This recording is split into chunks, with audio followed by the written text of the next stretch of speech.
Hello everyone, welcome to Nepal online school. Nepal online स्कुलमा यहाँहरूलाई स्वागत छ। आज चाहिँ हामी क्लास 9 को म्याथमेटिक्सको अल्जेब्रिक एक्सप्रेसन भन्ने च्याप्टर पढ्न गइरहेका छौँ है। यसमा पनि हामीले एउटा फ्याक्टराइजेसन भन्ने टपिक हेर्न गइरहेका छौँ। भाइ बहिनीहरू सबैजना कपी कलम लिएर अगाडि आएर बसौँ र मैले जे भन्छु त्यसको एउटा एउटा कुरा नोटिस गरेर बस्नु है। मैले सानो सानो कुराहरू पनि नोटिस गर्ने कुरा भनिरहेको हुन्छु है र ध्यान यताउति नलगाउनु। ओके, हामी स्टार्ट गर्छौँ फ्याक्टराइजेसन। हामीलाई फ्याक्टराइजेसनमा मेन चाहिने भनेको के हो त? हामीले पहिला सुरु पोलिनोमियल भनेको के हो बुझ्नुपर्छ है। पोलिनोमियल भनेको चाहिँ हाम्रो जस्तै a प्लस b लाई हामीले पोलिनोमियल भन्न सक्छौँ, x प्लस y लाई हामीले पोलिनोमियल भन्न सक्छौँ र फ्याक्टराइजेसन भनेको चाहिँ त्यो हो जुन चाहिँ पोलिनोमियल्स को product, the product of polynomials, the product of polynomials है। यसलाई चाहिँ म्याथमेटिकल्ली भन्दाखेरि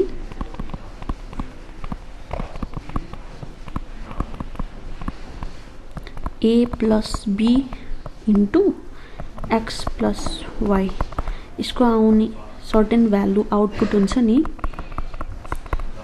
र यो होल प्रोसेसलाई हामीले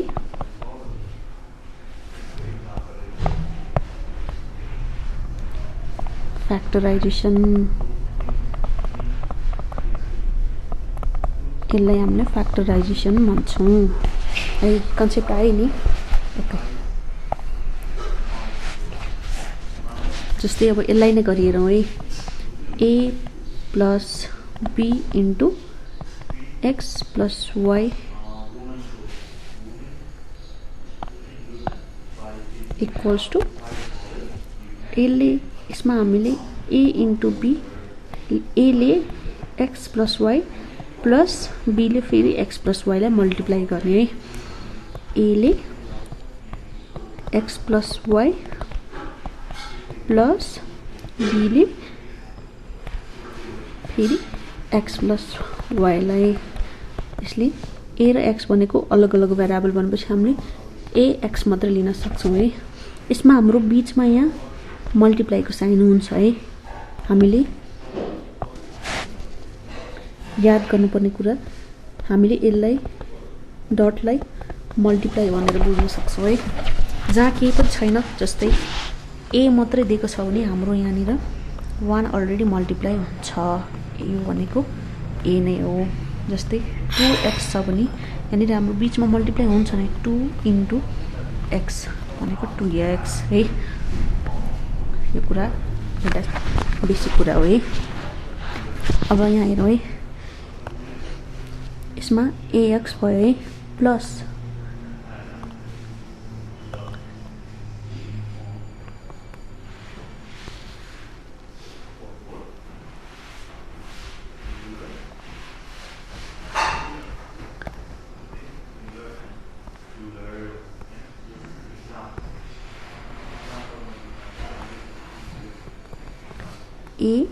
ax प्लस यसले फेरि y लाई ay plus bx plus by, योलाई चाहिँ हामीले फ्याक्टराइज गरेको भन्छौँ है। हामीले फ्याक्टराइजेसनमा के हेर्नुपर्छ भने कुनै पनि एउटा लामो एक्सप्रेसन दिएको छ भने त्यसलाई छोटो एक्सप्रेसनमा लान खोज्ने र छोटो एक्सप्रेसन दिएको छ भने त्यसलाई टुक्र्याएर लामो एक्सप्रेसनमा लान खोज्ने है। यो चाहिँ हाम्रो नेचर अफ क्वेसनको नेचरमा भर पर्छ है।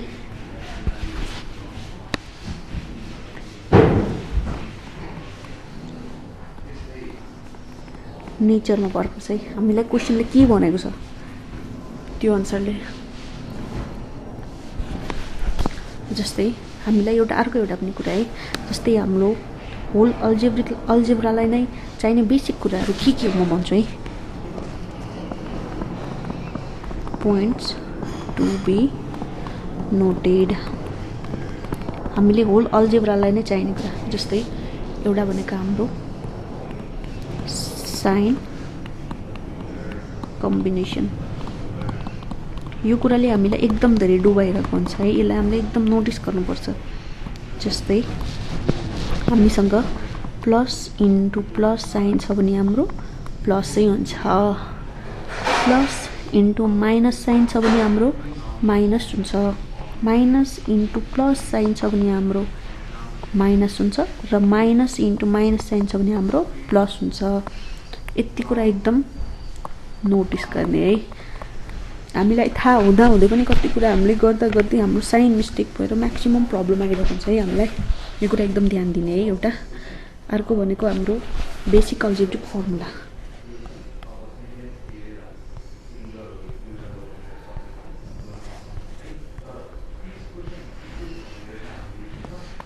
Basic algebraic formulas.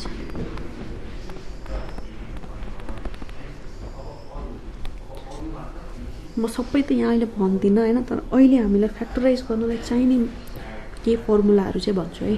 जस्तै a प्लस b को होल स्क्वायर भनेको a square plus 2ab plus b square, a minus b को होल स्क्वायर भनेको a square minus 2ab plus b square.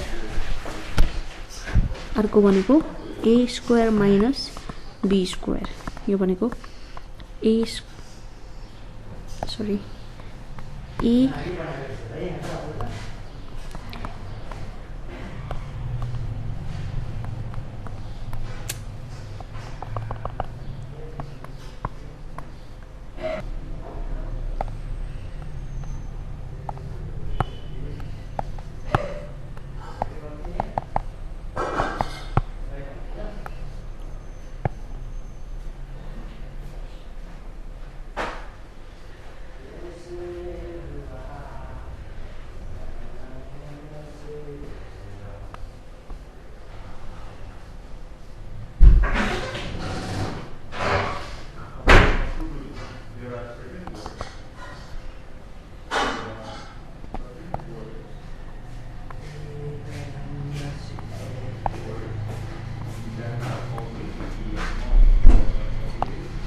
a square minus b square भनेको चाहिँ a plus b र a plus b र a minus b को multiplication. र अर्को भनेको a square plus b square.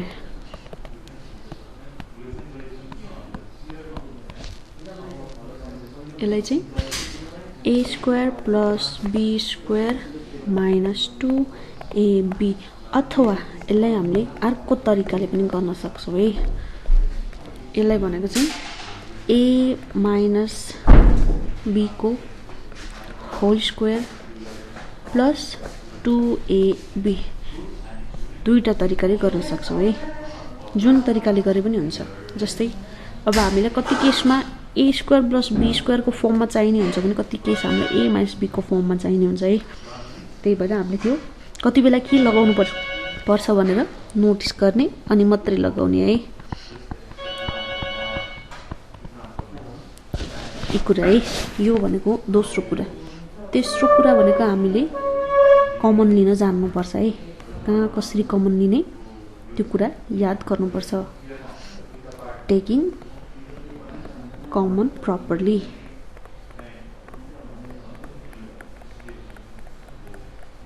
है यो कुरा पनि एकदम नोटिस गर्नुपर्छ है हामीले। र अर्को कुरा भनेको हामीलाई बेसिक इन्डिसेसको फर्मुलाहरू कन्सेप्टहरू याद हुनुपर्छ है, थाहा हुनुपर्छ। कन्सेप्ट अफ इन्डिसेस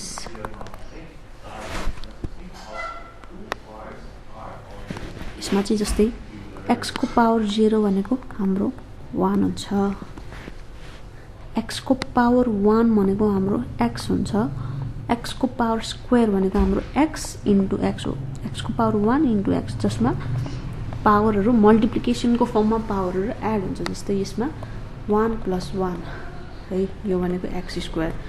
जस्तै x क्यूबमा हेर्ने भने x को पावर 1 इन्टु x को पावर 1 इन्टु x को पावर 1, यसको हाम्रो पावरहरू एड हुन्छ, +1 + 1, यो भनेको x क्यूब। तर हाम्रो यही केस हाम्रो यहाँनिर प्लस साइन भएको भए हाम्रो पावर एड हुँदैन, हाम्रो बेस एड हुन्छ।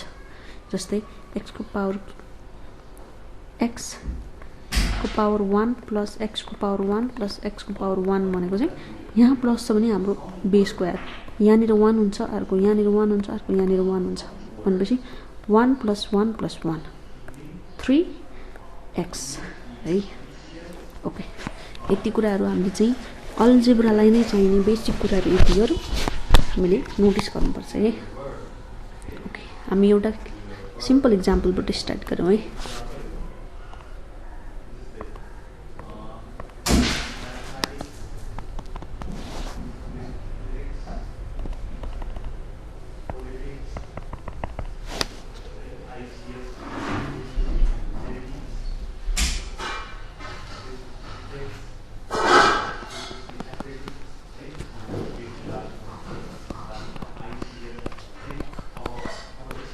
गाह्रो छैन, आत्तिनु पर्दैन, मजाले गर्न सकिन्छ है।